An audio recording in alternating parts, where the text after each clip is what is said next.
Hello, नमस्ते, सत श्री अकाल। कैसे हैं आप? सबके हाल। मेरा नाम है वरुण और आज इस वीडियो में बात करेंगे क्या आपको परमानेंट एग्जामिनेशन लेना चाहिए या नहीं लेना चाहिए। तो चलिए शुरू करते हैं। भाई, परमानेंट एग्जामिनेशन लेना चाहिए नहीं लेना चाहिए, ये एक जस्ट मेरा ओपिनियन है। बाकी अल्टीमेटली आपका ही कॉल है, कोई क्लियर आंसर इसका है नहीं। बट फिर भी मुझे कुछ लोग पूछ रहे थे तो मैं सोचा कि इसके ऊपर एक वीडियो बनाया जाए। ये कंटिन्यूएशन है टू द लास्ट वीडियो। हालांकि this is a independent video. अगर आपको ये जानना है कि परमानेंट एग्जामिनेशन होता क्या है, कैसे लिया जाता है, एक्सेट्रा एक्सेट्रा, तो प्लीज जाके पिछला वाला वीडियो देख लो। चलिए अब स्टार्ट करते हैं। देखो, सिंपल सी बात है। सब्जेक्ट वाइज चलते हैं। अगर आपका पेपर 6 पुराना वाला इलेक्टिव में अगर आपका एग्जामिनेशन आया हुआ है तो मेरे हिसाब से आपको परमानेंट एग्जामिनेशन आंख बंद करके ले लेना चाहिए। बाकी आपका मर्जी। देखो, इसके कुछ कारण हैं। आप दो ही टाइप के कैटेगरी में से एक में होंगे। या तो आप बोथ ग्रुप जो है, ठीक है, बोथ ग्रुप आप अपियर नहीं कर रहे हो, आप सिर्फ सेकंड ग्रुप अपियर कर रहे हो। और या फिर आपने जो है फर्स्ट ग्रुप बहुत पहले निकाल दिया था। ऐसे बहुत सारे लोग हैं, ठीक है, जो ओल्ड स्कीम में या काफी अटेम्प्ट्स हो गए हैं उनको, और वो उनके फर्स्ट ग्रुप बहुत पहले निकल गए थे। तो आप लोगों के लिए तो कोई ब्रेनर होना ही नहीं चाहिए। और आपको जो है वो अपना 50 मार्क्स सेव कर लेना चाहिए, क्योंकि आपके लिए डिफिकल्ट होने वाला है ये पेपर, ठीक है। क्योंकि इसमें आपको हर सब्जेक्ट का नॉलेज लगेगा, इंक्लूडिंग लॉ एंड एससीपीएम। तो आपके लिए तो मेरे हिसाब से कुछ भी सोच विचार इसमें नहीं जाना चाहिए। फिर भी अगर आपको लगता है लेना चाहिए तो मैं आपको आगे और कुछ पॉइंट्स बताता हूँ। अब अगर आप सेकंड कैटेगरी ऑफ स्टूडेंट्स हो तो सेकंड कैटेगरी स्टूडेंट मतलब आप बोथ ग्रुप के लिए अपियर कर रहे हो, या फिर आपने क्लियर किया first group just a while back, ठीक है, तो भी मेरा सेशन क्या होगा? सेम, यानी कि एग्जामिशन ले लो। क्यों? अगर आप देखोगे ना, तो मई 2024 में पहली बात तो कोई भी रिपीटेड केस स्टडीज नहीं थी। देवर नो रिपीटेड केस स्टडीज। अब आप बोलोगे भैया रिपीटेड केस स्टडी तो नहीं था, बट बहुत सारा कॉपी पेस्ट या एकदम डायरेक्ट क्वेश्चन था। इंस्टीट्यूट एक बड़ा केस स्टडी के अंदर में एक पार्ट एक क्वेश्चन से दे दे रहा है, दूसरा पार्ट दूसरा क्वेश्चन से दे दे रहा है, तीसरा क्वेश्चन तीसरा पार्ट से दे दे रहा है, ठीक है। ये आपने एक पेपर से जजमेंट बना लिया। बट मेरे को ये बताओ कि क्या गारंटी है कि यही चीज और यही पैटर्न इंस्टीट्यूट नेक्स्ट अटेम्प्ट में भी फॉलो करने वाला है? ठीक है, पहला बात। तो दूसरा बात, इंस्टीट्यूट का लेवल ऑफ पेपर को आप प्रिडिक्ट नहीं कर सकते। आईबीएस आप जानते हो और आप सोच भी सकते हो कि ये कंकॉक्शन है। It's a mixture of all other papers. 7 paper का कंकॉक्शन। जिस मिनट भी इंस्टीट्यूट को टफ करना हुआ, जिस मोमेंट में इंस्टीट्यूट को टफ करना हुआ, वो उस आईबीएस को बहुत आराम से बहुत इजीली टफ कर सकता है, टिपिकल की स्टडी डाल के, ठीक है, या फिर कोई अंदर का चीज पूछ के ज्यादा। तो मेरे हिसाब से एक बहुत ही रिस्की कॉल होगा कि अगर आप अपना बना बनाया 50 मार्क्स जो आपको परमानेंट एग्जामिनेशन से मिल जाएगा उसको गिव अप करके आप एक आईबीएस जैसा एम्बिगुइटी में कूदोगे। ठीक है, पढ़ना बहुत कम पड़ेगा। एडिशनली अगर आप बोथ ग्रुप स्टूडेंट हो, आई अग्री, आपको पढ़ना शायद बहुत कम पड़ेगा और आपको शायद, लेकिन फिर भी आपको कंसिडर करना पड़ेगा जो मैंने अभी भी कहा, ठीक है, the ambiguity that is involve in the level of the paper. ठीक है, पहला बात। दूसरा बात, और भी पॉइंट्स है। आपको ये भी सोचना पड़ेगा कि लॉजिस्टिक्स इशू तो आपके यहाँ नहीं है। आपका सेंटर आपके घर से कितना दूर है? क्योंकि आपको शायद इस बात में हंसी आएगा, बट इट्स अ ट्रूथ। आपको एटलीस्ट 20-25 या शायद उससे भी ज्यादा किताब आपको एग्जाम हॉल में ले जाना पड़ेगा। आपने देखा होगा बहुत सारा वीडियोस इंस्टाग्राम पे और सब जगह सोशल मीडिया पे, टेलीग्राम वगैरह पे, कि कैसे लोग बोरा भर भर के, ट्रॉली भर भर के बैग ले जा रहे हैं और किताब ले जा रहे हैं। तो अगर आप उस चीज से कंफर्टेबल नहीं हो, अगर आपको उस चीज से कोई पैनिक होता है, या अगर आप वो इतने सारे किताब्स को एग्जाम हॉल में आपको लगता है मैं मैनेज ही नहीं कर पाऊंगा, तो आपका सारा का सारा डिसीजन मेकिंग ही वेस्ट है, ठीक है। और मैंने ये चीज लिटरली पर्सनली एक्सपीरियंस किया है कि लोग पैनिक हो जाते हैं एग्जाम हॉल में इतना किताबों के साथ में। लोग एंग्जाइटी हो जाता है उनको, ठीक है, इतना किताबों के बीच में। तो आप वो अपने आप को कंसिडर कर लेना, वो ये बहुत बड़ा फैक्टर है, one of the major reasons, ठीक है। अपार्ट फ्रॉम द फैक्ट कि जो मैंने आपको पहले बताया, इसके अलावा आपको ऑब्वियसली ऐसा नहीं कि कुछ नहीं पढ़ना। कुछ लोगों को लगता है कुछ नहीं पढ़ना, बस लेके चला जाओ तब हो जाएगा। नहीं, ऐसा नहीं होगा, ठीक है। आपको केस स्टडीज देखना पड़ेगा इंस्टीट्यूट का।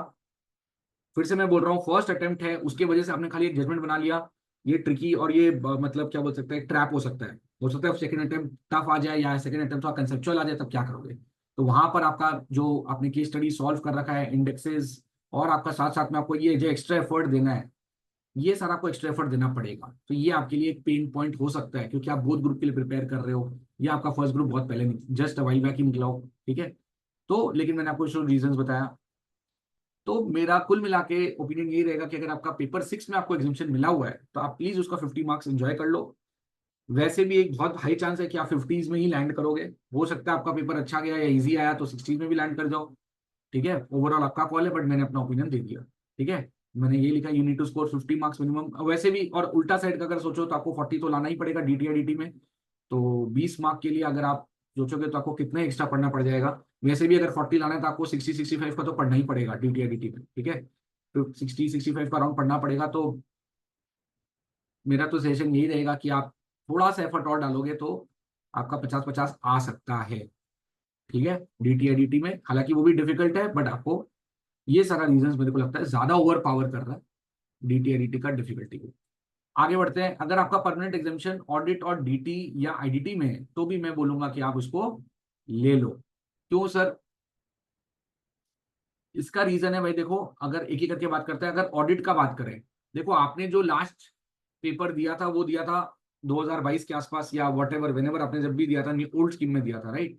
तो अब जो ऑडिट अभी हो गया है उसके अंदर में मेजर रीशफलिंग हो चुका है ना, एडिशंस हो चुके हैं, कुछ बहुत हद तक डिलीशंस भी हो गए हैं, और वेटेज भी चेंज हो गया, पैटर्न में भी चेंजेस हुआ है, और जो लेवल ऑफ क्वेश्चंस है ना वो भी आप एक लेवल ऊपर चले गए हैं, ठीक है।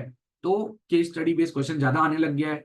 तो ऑडिट के अंदर में परमानेंट एग्जामिशन है तो आपको डेफिनेटली ले लेना चाहिए। और आपको पता है ऑडिट के अंदर में परमानेंट एग्जामिशन का मतलब आप समझ रहे हो, मतलब आपका ऑडिट में 60 के ऊपर था। It's a very big thing. Audit में वैसे ही स्कोर नहीं आता। तो ऑडिट एक चैलेंजिंग पेपर हो सकता है अगर आप परमानेंट एग्जामिशन ना लो तो, ठीक है। अब देख सकते हो कि मैंने लिखा है speaking the papers have been on a tougher and historically. आप देखोगे तो पेपर जनरली टफर आता है, स्पेशली ऑडिट वगैरह का, ठीक है। और लोगों को 40-45-50 लाने में भी दिक्कत हो जाता है। हालांकि आपका हिस्ट्री है 60 के ऊपर लाने का, बट स्टिल है ना, you can be on the wrong end of this. So मेरे हिसाब से तो कोई ब्रेनर नहीं है इसमें। अगर ऑडिट में है तो जस्ट गो फॉर इट।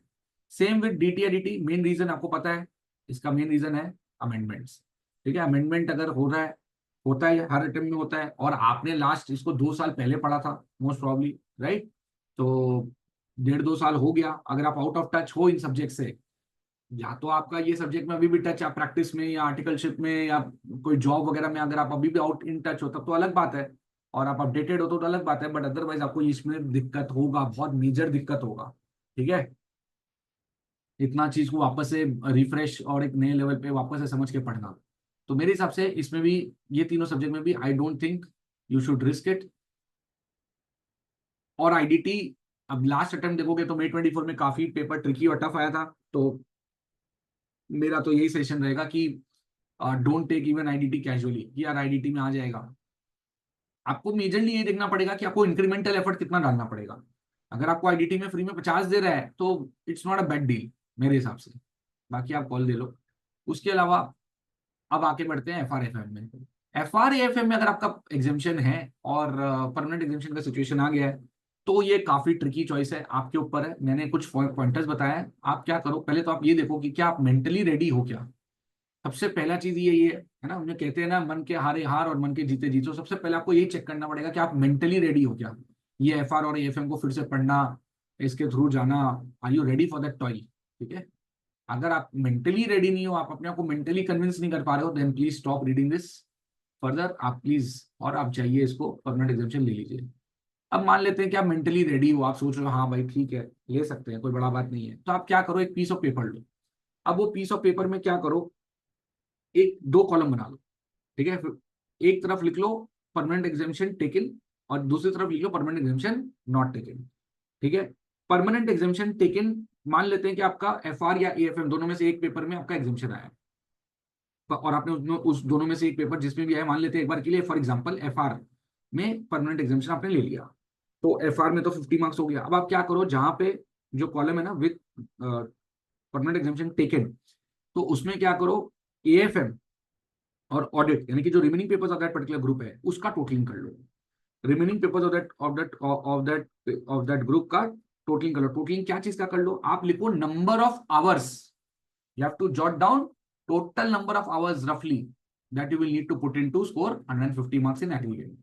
ठीक है, मतलब आपका एफआर में तो एग्जामिशन आ ही गया, उसमें तो कोई number of hours put in करना नहीं है, वो तो आपने पी ले लिया।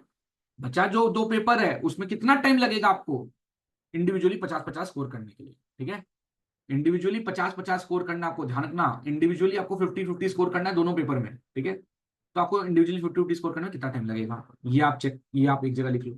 फिर दूसरा कॉलम में आप ये अज्यूम कर लो कि आपने परमानेंट एग्जामिशन नहीं लिया, और फिर वही प्रोसेस को रिपीट करो और देखो कि 150 लाने के लिए आपको कितना टाइम डिवोट करना पड़ेगा with minimum 40 in each paper. इस बार मिनिमम 40 लाना आपको इस पेपर में, क्योंकि आपने परमानेंट एग्जामिशन नहीं लिया। तो आपके पास इस तरह से दोनों कॉलम में आपको total number of hours in each case पता चल जाएगा। फिर आप क्या करो, दोनों को कंपेयर कर लो। कंपेयर कर लोगे तो आपको पता चल जाएगा कि किस में कम टाइम लग रहा है, और आप क्या वही सेलेक्ट कर सकते हो।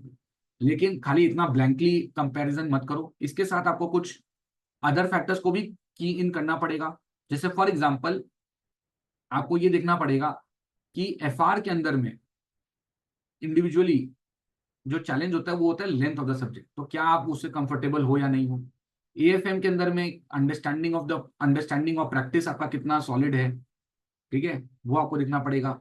आपको ये भी देखना पड़ेगा कि अगर आप ऑडिट के हिसाब से गैम्बल खेल रहे हो तो चैलेंज हमेशा यही रहेगा कि आप कितना, आपका जो लर्निंग पावर है, आपका रिमेम्बरिंग, आपका राइटिंग स्किल, और आपका उसको कनेक्ट करना थ्योरी को क्वेश्चन का रिक्वायरमेंट है, ये आपका चैलेंज रहेगा। तो आपको ये सारा भी फैक्टर्स को की इन करना पड़ेगा जब आप अल्टीमेट कॉल लोगे, apart from the time sheet जो मैंने आपको बताया।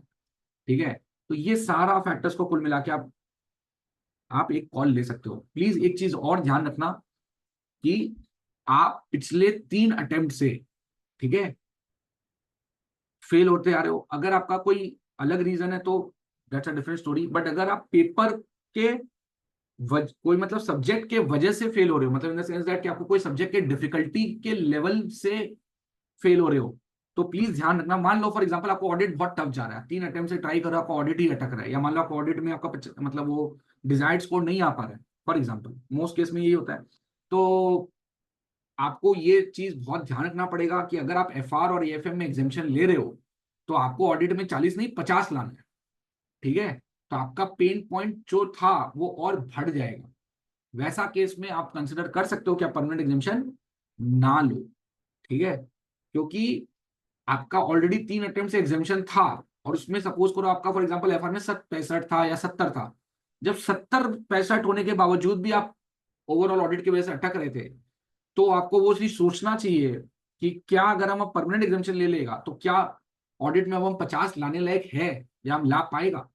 ठीक है, आपको ये सब चीज देखना पड़ेगा। पेपर स्पेसिफिक आपको थॉट बिठाना पड़ेगा कि हर पेपर में मेरा कितना स्कोर आ सकता है, मेरा क्या लेवल है, और हम किस लेवल तक जा सकते हैं। ऑफ कोर्स अगर आपका फेल का रीजन कुछ और रहा है, personal reason, non personal reason, whatever, financial reason, whatever, XYZ, then it's a different issue. तब तो आप एक ब्लैंक कॉल सिर्फ एक टाइम शीट के बेसिस पे ले लो। बट अदरवाइज आपको पेपर के लेवल पे डायग्नोस वो करना पड़ेगा कि एनालिसिस करना पड़ेगा कि आप पिछला 3 अटेम्प्ट में जो फेल हो रहे हैं वो किस रीजन से हो रहे हैं, और क्या मतलब आपको पेपर में डिफिकल्टी हो रहा है, और आप कितना स्कोर कर पाओगे। That's it, those are my 2 cents. Remember, ये मेरा ओपिनियन है। ठीक है, आपका ओपिनियन अलग हो सकता है, बिल्कुल। I respect your way of looking at things, this is my way of looking at thing. Ultimately आपका कॉल है ये, मैंने पहले ही बोल दिया। All the very very best, see you in next video.